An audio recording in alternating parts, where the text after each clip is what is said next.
everyone. Thank you so much for coming. I am thrilled to be a part of this panel. I am a VR enthusiast myself and a player. My player in-game name is Athena Storm, and I love the VR world so much you can't even imagine. My favorite is, of course, Echo Arena. So I have some amazing, incredible guys with us here today. If you guys would like to come on up, I'm going to let you introduce yourselves. Come on.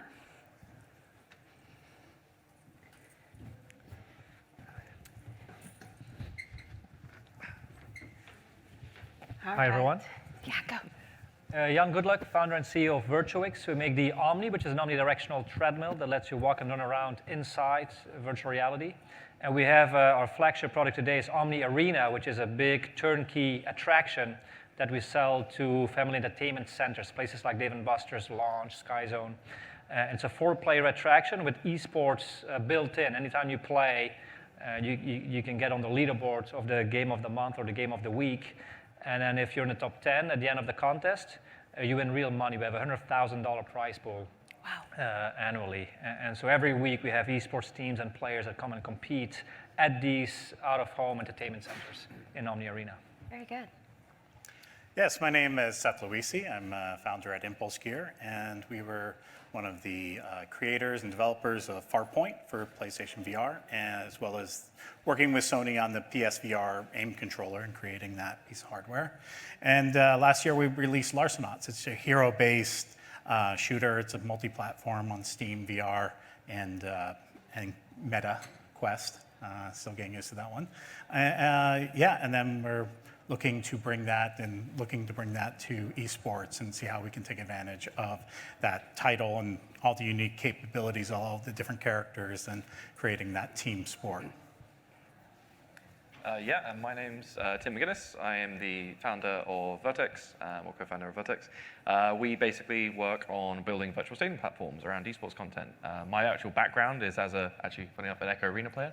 I played in Echo Arena for the first 2 seasons of VR League, got to play at some of the biggest events, esports events in the world, which was awesome. So that's kind of my background. That's how I kind of got into the space. But yeah, we've been building essentially virtual stadiums to be able to allow people to watch esports content like they would watch a real-world sport in a real-world stadium, but done virtually. So that's us. My name is Nuis. I work for Caveman Studio. I'm a community manager and change manager.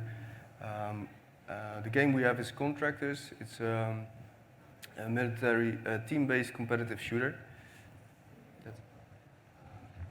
Very good. Well, my first experience with VR was on the PSVR, which you had just mentioned a moment ago, and it's transitioned into Quest, et cetera, et cetera. If you don't mind, you guys tell me how you got into VR and what spurred you to do what you're doing now. I'm probably a bit of an old guy here because I've been doing Virtuix for the last 9 years now. Started working on the Omni already back in 2011, 2012.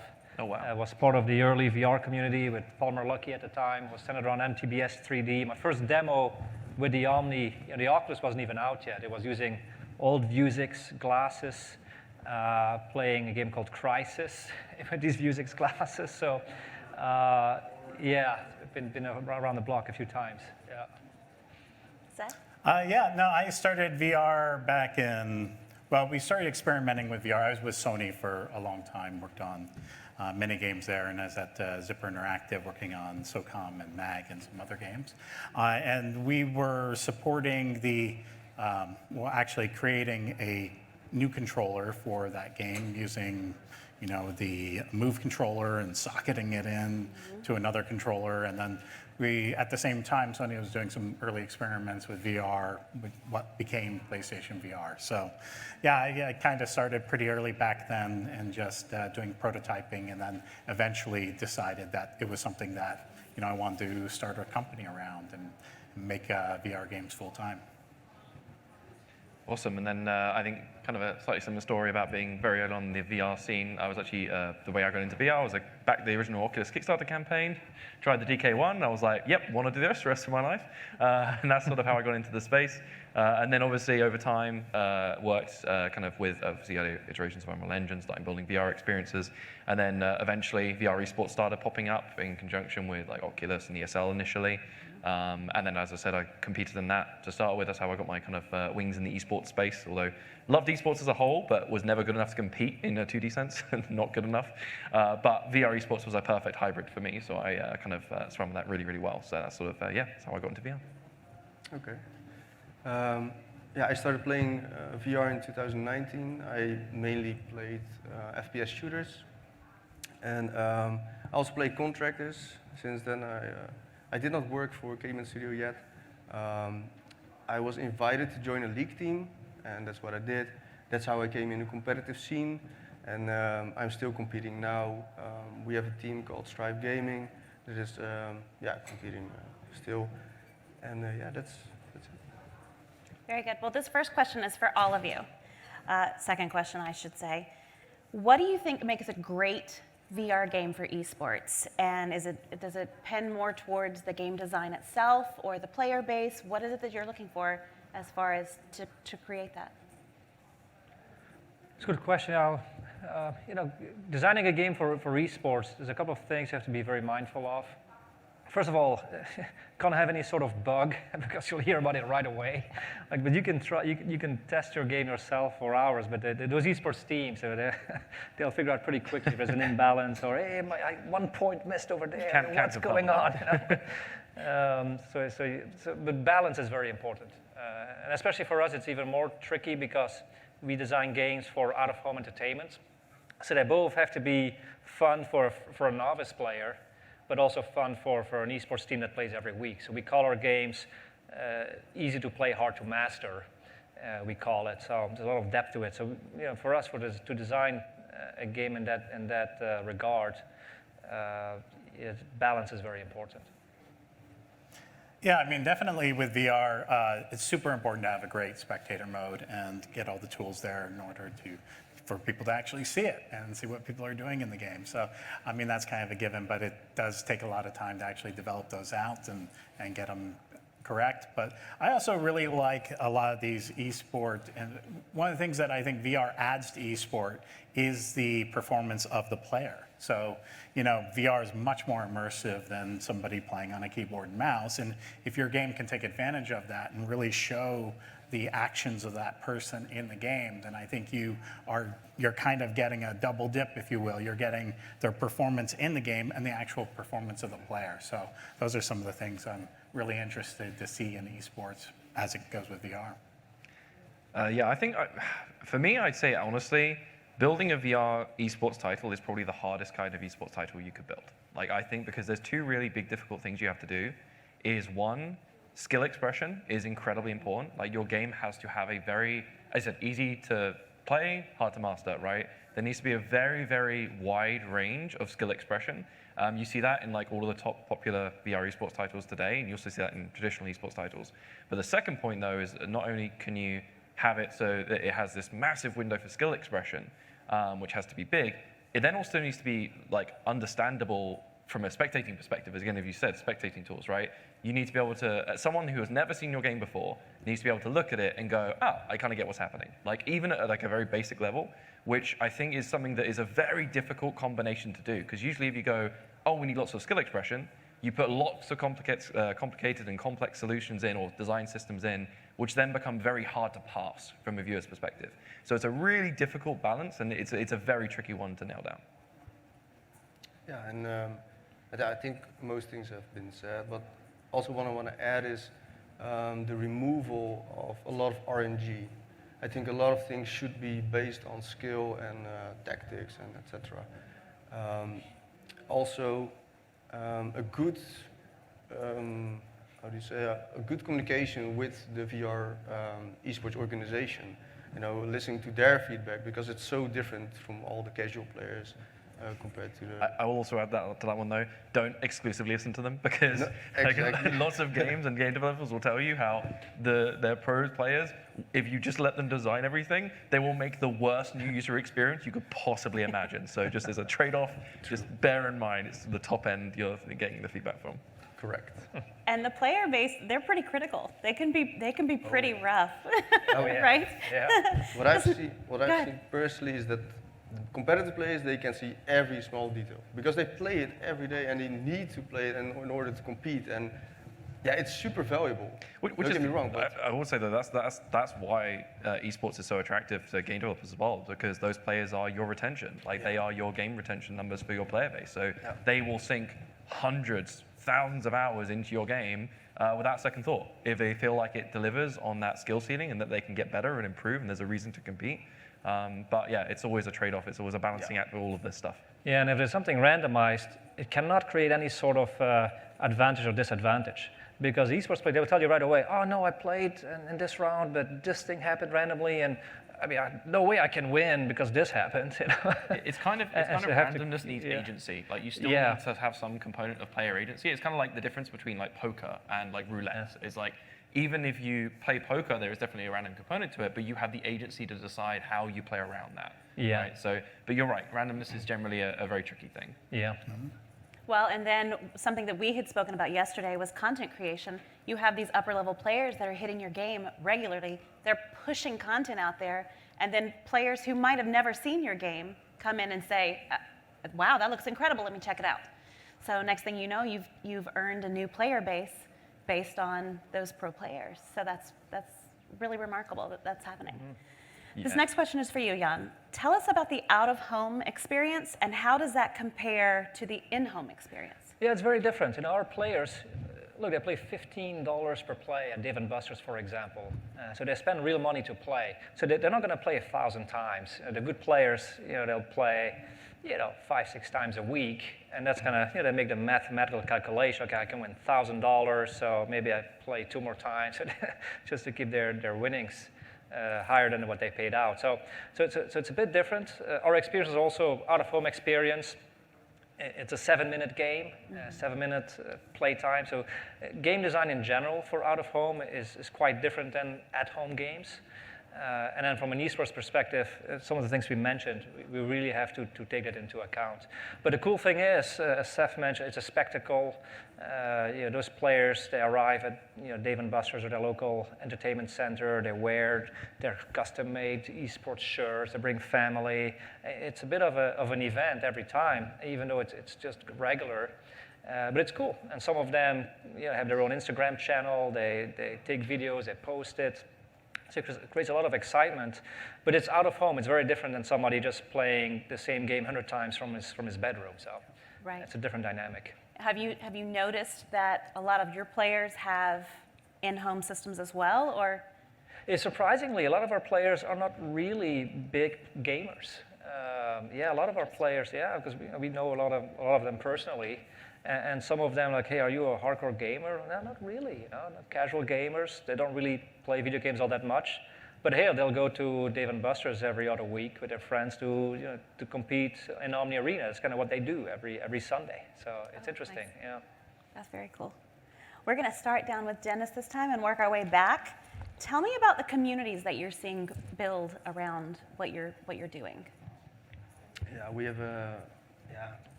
very much, or I would say, a lot of communities all over social media, and the communities that we have are what we know is are really passionate about game. Contracts has been there from 2018, and there are still players that are there still. They support the game, but they also provide a lot of feedback, and they love it. And this is how the game can grow, because we need those players. Those players are very important to us to develop. Tim, would you like to answer that as well? Yeah, I mean, we have a huge community with our game, and obviously we're on Discord a lot, talking to them, and they're getting their feedback, getting what's resonating, what's not resonating. It is easy to get sucked into some of these debates. Obviously, you can go in and spend several hours just reading through all the comments and not getting any work done. Or it's kind of Discord. Discord. Yeah, but it is really important to keep in touch with the people playing your game and playing it a lot. And so it is really, we're really lucky to have a passionate community around the game and being able to get their feedback and what's working and what's not. And then, a lot of it we do directly take some of it and put it in, and other things we just use as guidance. And that's when we release a new update to the game, that's the first place we go. To see, if everything's working correctly, if they're having any issues, and it's a great community to have. Yeah, and I just from our side, I think obviously we're a little bit different because obviously we're not a game or a game studio. So we're as a platform, and obviously we're kind of pre-release as well. So we're currently rolling things out like testing and getting community members in and getting feedback, etc. But I think one of the key things that we're doing is obviously that as we're not a game, we aren't essentially kind of this central community around that game. So we're actually very much essentially trying to tap into existing communities. So as opposed to it being us focusing on, oh, hey, we need to have this central community where we work directly with the players, although we are doing that. I think a lot of what we are also doing is considering of like going to existing communities as well, like tapping into existing communities. And I imagine also for VR games and game studios, it's a similar thing, but in, for example, 2D titles, right? So for example, talking about something like Contractors, I imagine there's gonna be a lot of crossover with people that may be big fans of CSGO or like Valorant or 2D first-person shooters. So I think in the same way that a game developer would maybe reach into those communities and try and find people that they would basically like find as players, we do a lot of that as well. So it's actually kind of then about understanding existing communities, what makes them tick, like those kind of things as well. Not only just building your own, it's also about understanding existing ones that are out there, because the world of esports as well is a very big space. So there's also a lot of potential users, fans, people that really care about what you're doing in there as well. Very good. What about the audience that you're seeing, and how are you bringing in people to support that? Yeah, for us, it's built into our attraction. As TVs on the outside, you see what's going on. We even, when people play, there's an automatic video that gets captured and gets sent to the player after their gameplay. So they get a side-by-side, them on the Omni, and here's their gameplay, and they can share it on social media. So we try to do a lot of that. The Omni is quite spectacular by nature, and so just to share that, and the visual effect of that is pretty cool. So yeah, we build it into our experience. Yeah, I mean, releasing games in VR, we tend to go a lot through the store and try to build up our audience, and again, sort of outreaching through the different social channels. So, but a lot of that feeds directly into the community. But at the same time, we are always looking at how can we, draw more people in? How can we make them aware of the game? How can we show what it's like to play this game? So that's where, with esports, we see a great potential for that. Having people, seeing people, professionals, play the game, play it well, and then, having people understand what the game's about through that, sport is a big part of what we're looking at.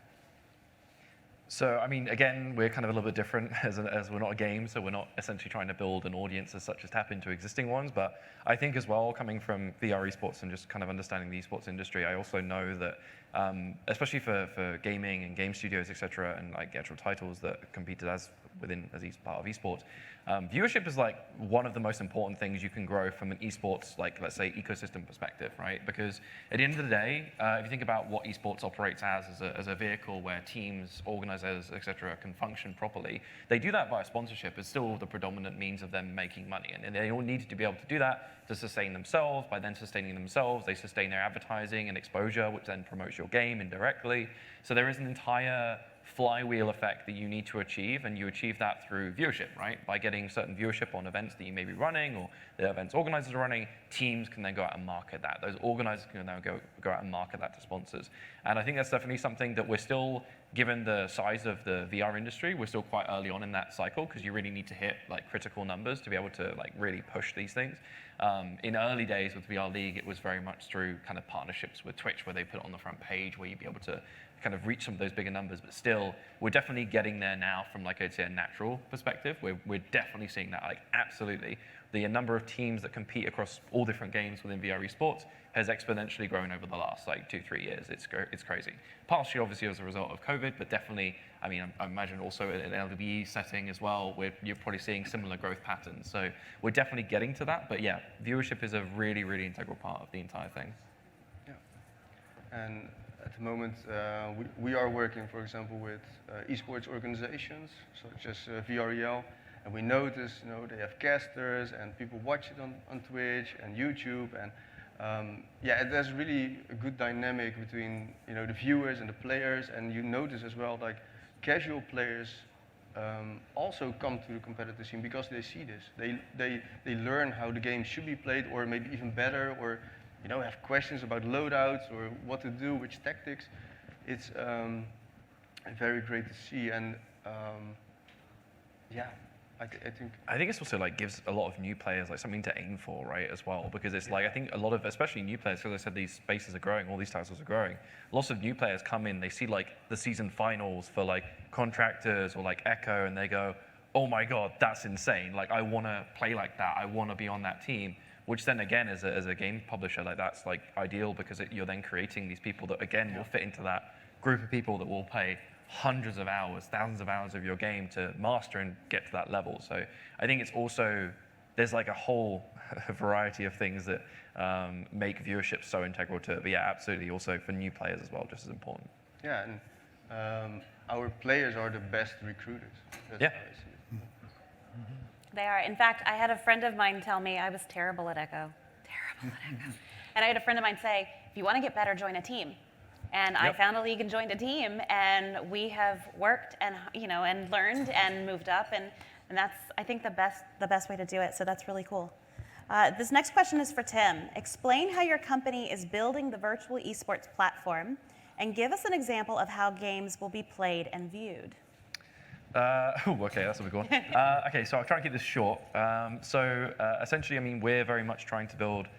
Essentially, we look at it as trying to build a home of esports, right? We want to really create a space where you can have titles from a whole variety of different games, like different developers, different games, because just creating a shared space where you can essentially be part of a community. Because I think esports as well, like within each of the titles, as I think everyone here will can attest, are communities, right? Like, especially if you think about esports and like going to, even within the VR community at the big VR esports events, that LAN, like the feeling, the main important thing behind like going to these events is the social experience. It's like being there with friends, with the community, and that whole experience. So that's something we're very focused on, is trying to recreate kind of the way I phrase it is, if you think about the last time you walked into a packed stadium, like that feeling of just like the crowd, the atmosphere, the going there with friends, that shared, joint, unique experience you have. That's sort of our main focus in what we do. And then it comes down to the viewing experience. We essentially recreate essentially a 3D version of that game that's driven in real time. So what that means is that, and this is kind of a unique thing that hopefully more people will be able to see soon. We haven't officially shown any of this stuff off yet, but we will be doing so very soon. However, this essentially allows people to jump into a VR headset or in a virtual setting, not just in VR, in 2D as well, and essentially watch a game from any game like a real-world sport, but in a virtual stadium. So essentially sitting in a virtual stadium and watching it like a real-world sport would do on the pitch in front of you in full 3D in real time. So that's kind of what we do. And then obviously we're both working with VR esports. Obviously we announced our partnership with Echo and Meta about a month ago now. But we are also working in non-VR titles as well. That's another thing, because obviously the VR install base is around about, I think it's roughly 18 million last time I checked, like roughly those numbers. Obviously the esports within the esports ecosystem, there's something like 500 million fans globally. We're just about to pass 500 million. So we're also trying to create a space that is not just beneficial for VR and VR titles, although that's definitely our home and like where we've come from. So we absolutely want to enable that. We're also trying to bring in that group of esports fans that like have played like League of Legends or Counter-Strike, or that have played these games for maybe 10 years now. So we're also really want to try and tap into that and bring those two within the VR community as well. All right, Dennis, how about, tell me about inclusivity and how you're trying to bring in, players and be inclusive. Yeah, what we focus on, especially lately, is looking at the feedback. So we really try to provide all the platforms that people can, or players can provide feedback and discuss it. And this way, we are able to supply for the casual players, but also the competitive players, and are able to comply with most of them. Seth? Yeah, no, we want to be as inclusive as we can be. So, we offer a lot of support in our game for playing seated, standing. You can stand up, play the game, and crouch down when you want to crouch, or lay on the ground if you want to lay on the ground, or you can sit in a chair and use a button to crouch. I mean, it's one of those things where you have to take into mind a lot of people that might not be able to do those actions, or might get easily fatigued by doing a lot of that as well. We support as many accessibility and inclusivity options as we can, from color blindness to everything else. And on the other part of it too, when we're building out, we're a hero-based shooter, so when we're building it out, we're also building it out with lots of characters with different backgrounds, and having a diverse role of characters in our game as well, which was always something we really wanted to do from day one, to add a lot of variety to the characters in the game, as well as be as inclusive as we can be. Yeah, one thing we do is, with the Omni, of course, you're supposed to, walk around and run around. But all our games have this system built in. We call it the DAD system. It stands for something, but I don't remember what it is. But if you're not moving, actually our game detects that. And sometimes it's like a child, or somebody just has no clue what to do, or is just not moving around in the game, just stands there. And then our system detects that, and then will automatically transports the player every 20, 30 seconds or so to a spot, and then they can just stay standing and just shoot from there, and then they have some action going on, as opposed to just standing there. Oh, what's going on? So we have this system built in, which is pretty neat. Excellent. Yeah. Very excellent. As far as you personally, are there other headsets and platforms that you like? We'll start here and we'll just go down the road. Oh, I like all of them. Yeah, we happen to use the Vive. Correct answer. Yeah.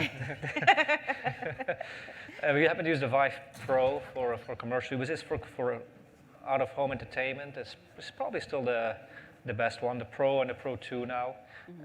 We like it tethered. It's kind of funny, but for out-of-home entertainment, tethered is better. It goes wireless, standalone.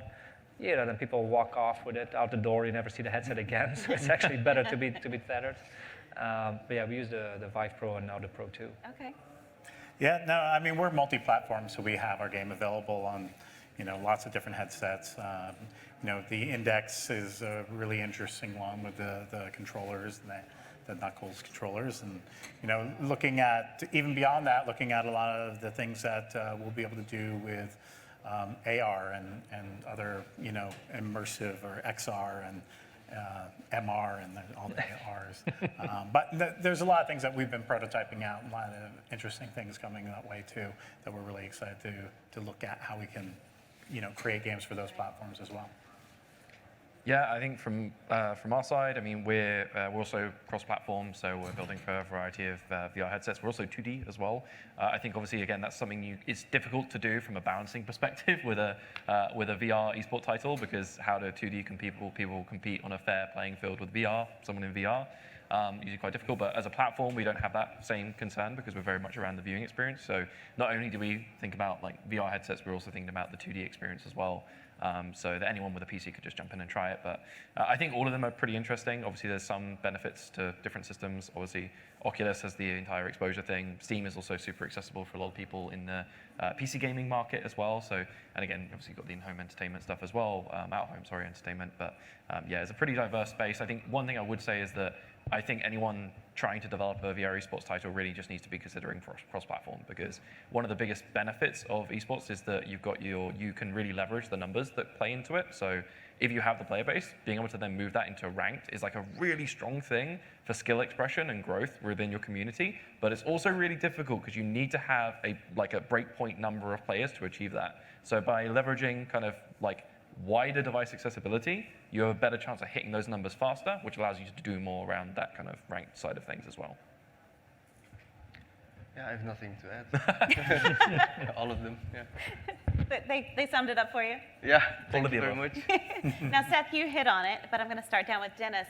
Are there plans to add AR into your games and what you're doing?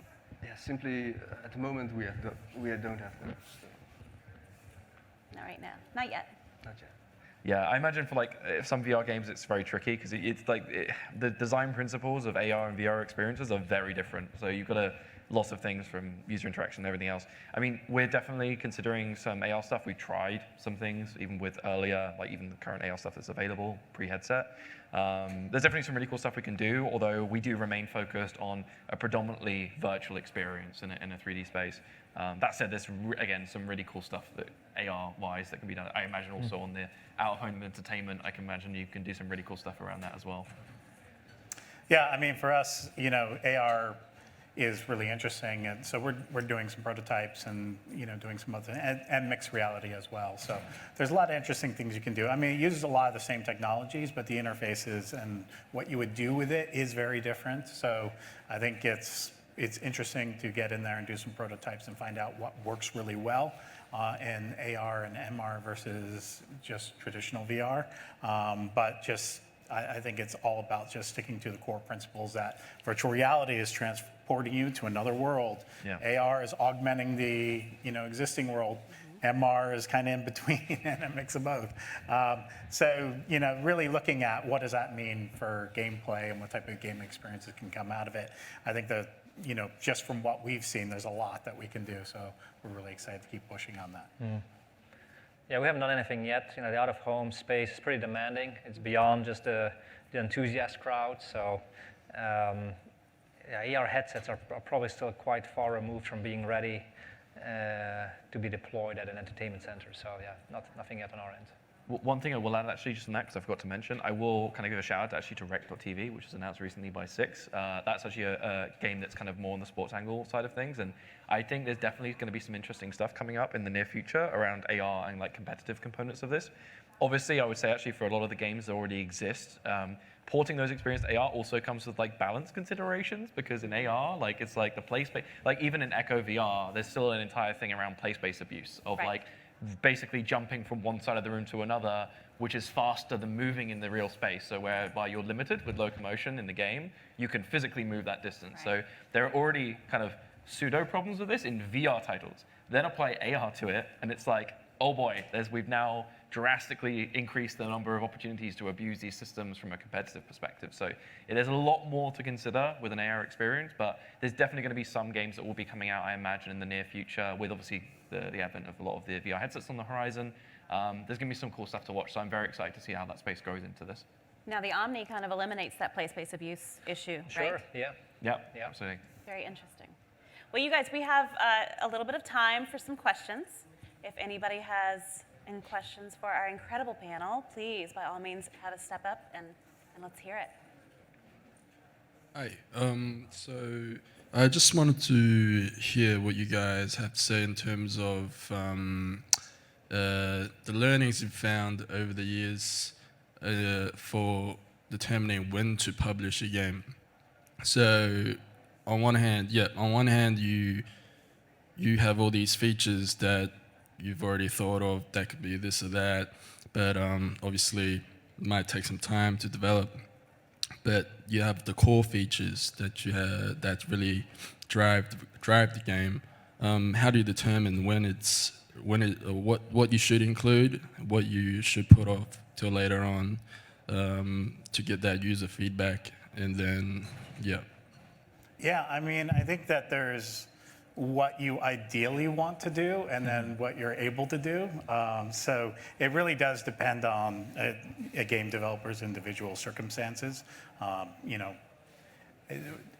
there any other pressures to release the game within a certain time frame? I mean, and how competitive is the game? Is it a single player experience? Is it a multiplayer experience? Certainly if you're gonna do something that's multiplayer, it's much better to do early access or some sort of light launch and work out a lot of the issues that you're going to have once you launch the title and be able to polish it and really get it ready for release, if that's a possibility. But if it's a single player game, than our single player experience, it's much better probably for the most cases to keep that a little closer, spend the time to get it to where you're happy with it, and then bring it around to trusted individuals, which game developers do all the time. So finding those people that have opinions about it, that are experts in the areas that you're working on, and getting their feedback and really seeing how they can help improve it. Because once you release it, it's out there, and it's while you can keep supporting it and keep putting effort into it, you can't launch it again. So I will actually add to that as well, is if this is a specific question related to a title that could be considered an esport, what I will also say is that you really have to bear in mind that the people that will pick up your game, how comfortable is it for them to play 1,000 hours of it, right? Because the question is that is you just have to consider that those, once you get those people, the idea is you don't want to lose them. So retention becomes really important at that point. You can actually, honestly, I say viewership is you can kind of do as a secondary consideration there, just because getting that retention of those key players, of those best players, and allowing them to feel like they can spend thousands of hours playing this game, and also, might I add, playing thousands of hours of this game without dunking on your new players every 5 seconds and making them uninstall the game, because that's also a problem. You get the pro players basically giving a horrible experience to the new players, so that's where things like matchmaking are really important, and ideally, as soon as you can, move to ranked systems where you can allow them to play in groups of people that they're at a similar skill level with.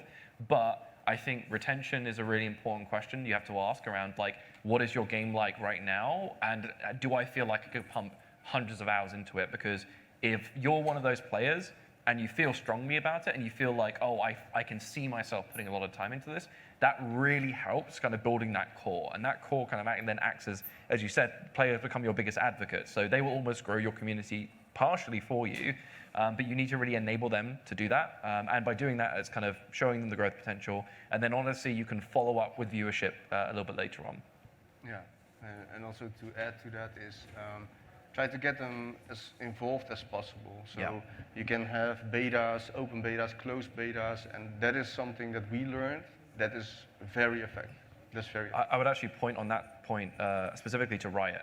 So Riot actually, over the course of their lifespan, changed a lot of their, let's say, community building tactics, and actually moved very much towards we will listen to the community. There was definitely a time early on in League of Legends where they didn't do that. That wasn't their modus operandi.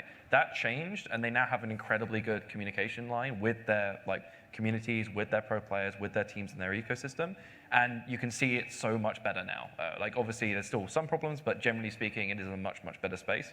So there's definitely a point there as well that you need to kind of, starting off with that open mindset of directly involving people. Don't have to do everything they say, but at least hearing them out and trying to understand where they're coming from, because all advice is bad advice, but context is better than none, I think is the important point to take away from that. So it's important to understand where they're coming from, why they're saying these things, and then trying to pass that into useful features or gameplay feedback or things like that. Do you have any other questions? Yes, come on. I do. I have my own mic, which is pretty sweet. Just a side note about contractors. One of my friends, him and his dad didn't have a great relationship until they started playing contractors together. So just kind of a cool side note.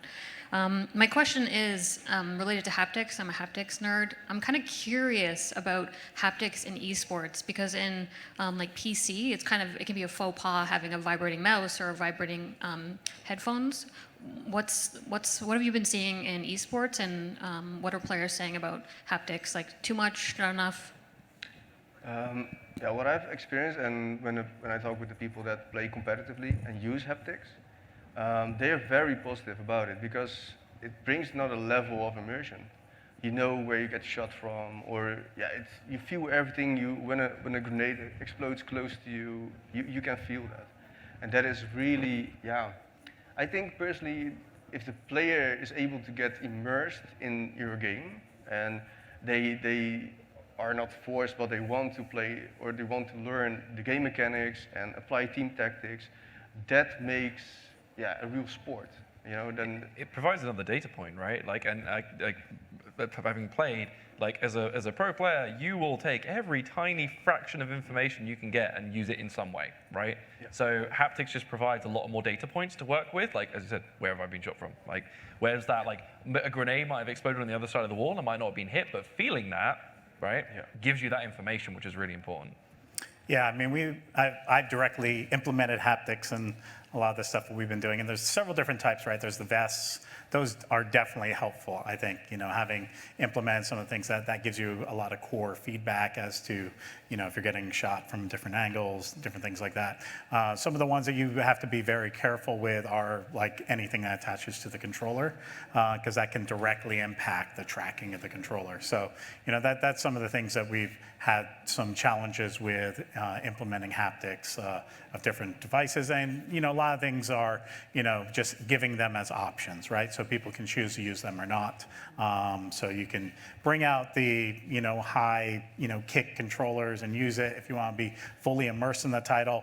But if you're really looking to maintain that competitive edge, you can not use it or turn it down and adjust the intensity of it. Mm-hmm. Any other questions? Yes. So one of the things with virtual reality is the physical component of it, and being able to actually move within the game, like how you're saying, being able to crouch, lay on the ground. So I've noticed a lot of people mentioning stuff like play space abuse, but do you think even using that term and calling that type of gameplay is imposing artificial limitations on what it truly could be competitively? Like restricting people being able to move around within their play space. Is there truly a limitation to movement speed when we're going to have treadmills? I mean, I think just from a competitive standpoint, it's about fairness, I think is the main thing, is that you can't afford every player to have the space necessary to have that same kind of setup, and you then start, it becomes an accessibility question, right? Like you then start potentially excluding parts of your player base that couldn't afford to have a certain size space that could then do those things. I do though think that the treadmill side of things and actually having hardware that limits that is a solution to that problem. But it's a bit of a balancing act, I think. It's hard to say one way or the other. I know Echo as an example very much is on the line of it is abuse, so to say. But I think it is, it's a tricky one. It is a tricky one. Yeah, in our case, adding the physical component, real physical component to esports, it's really cool. I mean, it certainly makes it harder for younger kids to, I say that, they're oftentimes the best players still, but in our case, there is definitely a physical component and physical endurance at play. Those esports players, I mean, in our case, they are sprinting on the Omnis. It's a 7-minute gameplay for most games. So, they are just going at it. At the end of the game, they are out of breath. So that kind of physical component, in our case, I think it's pretty neat. That's another layer of excitement and competitive play that you may not find in just traditional esports. But I think the key thing there, though, you kind of touched on, was that it's a level playing field, right? Like every player is playing on the same device, so they're all playing on this level playing field. And I think that's one of the key things with esports is that you need to go into a game feeling like you are you're starting out with the same tools available. It's why pay-to-win mechanics work so badly in games that have, for example, a competitive component to it, because you feel like you're not starting on that same playing field, that level playing field that everyone else is on. So there's definitely some ways to do that with hardware, et cetera, but it's a tricky one, as I said. It kind of really comes down to the community and I think what they decide. So I honestly actually recommend listen to your community about those kind of topics, depending on the game and the title, because they may have a different feeling about it. And at the end of the day, it is your community the ones that are playing it. So if they feel a certain way, I think it's fair to go with that. Yeah, because you could standardize play space size and stuff like that across the league, whereas you can't require specific video cards, processors, and stuff like that, whereas someone with more money has the advantage in that aspect. Yeah, you're absolutely right. You can definitely kind of cheese that system. I think with Quest, it's obviously a lot more standardized now, so it's not as heavy. But I mean, a good example actually with Echo VR, a lot of players still play with the CV1 versus the Quest, just because of fractional tracking advantages, things like this in terms of throw speed and these other things. And as I said, pro players will find every tiny advantage they can get. So I think there's actually some, I will say, final point on this, there's actually some software solutions to this as well, where you can actually predict these things to kind of solve these problems programmatically. Although I will say that VR esports is still, I'd still say it's early days, and we haven't had that level of abuse or complaints, so to say, within these communities to justify the work that would be needed to do that. However, I do think it's possible. So I think that there's definitely solutions to this outside of, let's say, for example, physical hardware. You can do some software solutions, it's extra work, which at the end of the day, you've got to ask yourself how that affects what other features you could be adding in that time frame as well. Okay. Interesting. I have a question for you, actually. Is there the potential for an at-home version of the Omni? Yeah, absolutely. Yeah, we're coming out with an at-home consumer product called Omni One, aiming to ship the first units in beta this year and then general availability next year. Yeah. Very good. That's exciting. Yeah, exciting, and still debating whether or not to add an esports component to that. Most people assume we will because we have esports as part of our commercial system. But then again, at-home esports is very different than out-of-home esports, so haven't decided yet, but I would suspect so because it's a cool combination. Yeah. But then we do have to take into account, will people cheat? Will some people sit there with the trackers on the shoes and do like this to stimulate their Exactly, body? and players will take every advantage they can. Exactly, so so there's something we have to think about. Yeah. Excellent. Yeah. Questions? Anyone else? Yes, please. First of all, it really tickles me that you brought up the CV1 versus Quest thing with Echo. But we've been talking about the Omni coming out with potentially a home system. We've been talking about the haptic systems and things like that. But at the same time, we also just discussed the importance of an equal playing field. So how do you address the dichotomy of that, where you're going to in the near future have players that will be able to get these amazing technologies that are coming out, and it's going to give them a tactical advantage, strategic advantage in their games, versus the players who maybe cannot afford those kinds of technologies. So where is the compromise in that problem? I mean, I think it's like sports in general. If you can afford the high-end aerodynamic swimsuit or not, these are. I think what you have to do if you organize true competitions with prize money is have some rules and standards, and here's what you can and cannot do. And ultimately, if you play at home, it's hard to check on those things. But when you elevate it to, physical location-based competitions, then you can control that a lot better. Yeah, but it's a fair question. It's a difficult problem to solve. I think it's also on the scale of the advantage, right? Because if it's a very minor advantage, it's not as much of a concern as if it's like, oh, it's going to break the game kind of thing, right? This is why hacking and abuse in games is like an important point where developers actively put resources into, because that is a very significant advantage if you can see through a wall. So those kind of things are really important. But I think when it comes down to like haptics and hardware, et cetera, and those kind of advantages, I think the key thing is more around establishing standards around events, because a lot of esports typically culminate in some kind of big event, right? If it's at home, it's a little bit trickier, but a lot of esports moves and typically happens at a real world venue. It has done previously and likely will do in future. And in those scenarios, I even take VR League as an example, where people competed on HTC Vive headsets, but then at the venue, there was a very clear precedent that you'd be playing on a Quest as an example. Those are kind of things we didn't want for Quest that were out at the time, but you kind of get the idea. There's kind of rule sets that mean that when you get to that pinnacle, you have to compete on the same level as everyone else. So it's not going to be a continual, even if you have a minor advantage with, for example, like the example gave of a swimsuit in a real-world setting. At the end of the day, when you turn up at the event, for example, for VR or even esports, everyone gets given the same swimsuit, so you better be ready to play the same level everyone else has, because that's how it's going to work. And what we do currently within the leagues, and people play from home, is that we have uploaded the Quest version of all the maps, right? So that means the PC VR players are playing against Quest players, but they're playing the same map, so there's no visual advantages or. That's obviously actually a really important point, especially from like mobile to desktop, is because usually obviously the optimizations mean that you have to modify the game. So ensuring that all the angles people can see on both hardware devices is like the tricky thing. So yeah. So it's a difficult but also very worthwhile thing if you're thinking about a competitive title. Yeah, it's something small that we can already do, in that regard. Hardware is a different story indeed, but the software, we can do stuff like this. Mm-hmm. We have time for one more, if anyone has one. So I just wanted to follow up on my previous question. So what are your thoughts on something like Guerrilla Tag, where it's very rudimentary, and if you look at it, you feel like they could add so much more to it. But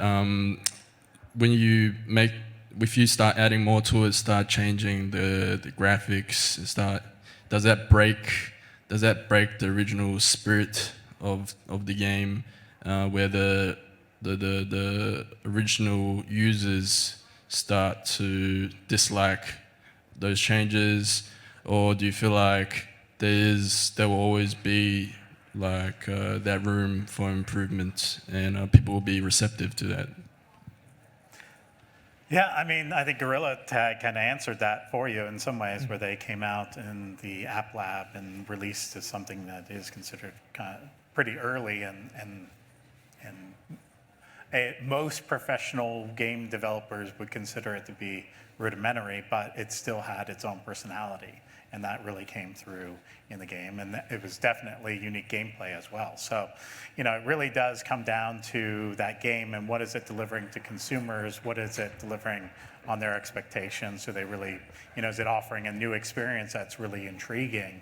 I think you can definitely, especially with VR, you can be so immersed in it that you don't really need to have incredibly high fidelity graphics. I think the success of Quest 1 and Quest 2 really shows that as well, where it's much less power than you have on the PC, but you can still get that sense of immersion, and the gameplay can really shine through as long as it's there.